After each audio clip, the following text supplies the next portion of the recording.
Chandanzira police Thane हददीमधील Khadgaon येथे राहणारी महिला वय वजा 39 वर्ष रा खादगाव ता बदनापूर जी जालना यांनी दिनांक 5 फेब्रुवारी 2026 रोजी तक्रार दिली की त्यांच्या अल्पवयीन मुली सिसामरा माळशेंद्रा ता जी जालना याने अज्ञात कारणासाठी फूस लावून पळवून नेले आहे, त्यामुळे फिर्यादी यांचे फिर्यादीवरून गुन्हा दाखल करण्यात आला।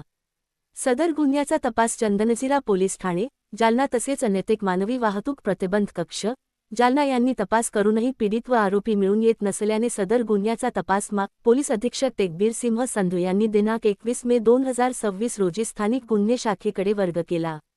सदर गुन्ह्यातील पीडितेचा शोध घेऊन आरोपी आणण्याबाबत पोलीस अधीक्षक तेकबीर सिंह संधू यांनी स्थानिक गुन्हे शाखेचे पोलीस निरीक्षक पंकज जाधव व पथकास सूचना दिल्या होत्या। दिनांक 28 मे 2026 रोजी पीडित व आरोपीचा शोध घेण्याकामी तांत्रिक विश्लेषण करून पीडित व आरोपीच्या ठिकाण शोधून काढले असता ते राजणगाव वाळूज तालुका गंगापूर जिल्हा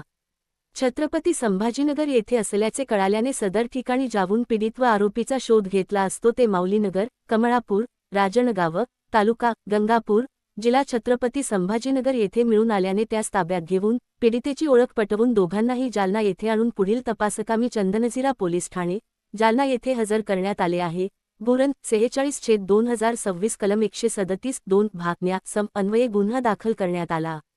आरोपी दीपक राज जाधव वय वजा 25 वर्ष रा माळशेंद्रा तालुका जिल्हा जालना। सदरची कार्यवाही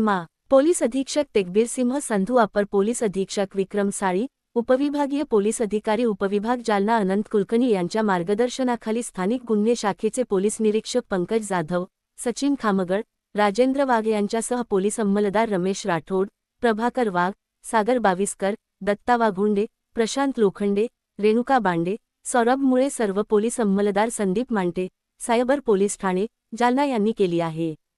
जालना जनता न्यूज बघत रहा।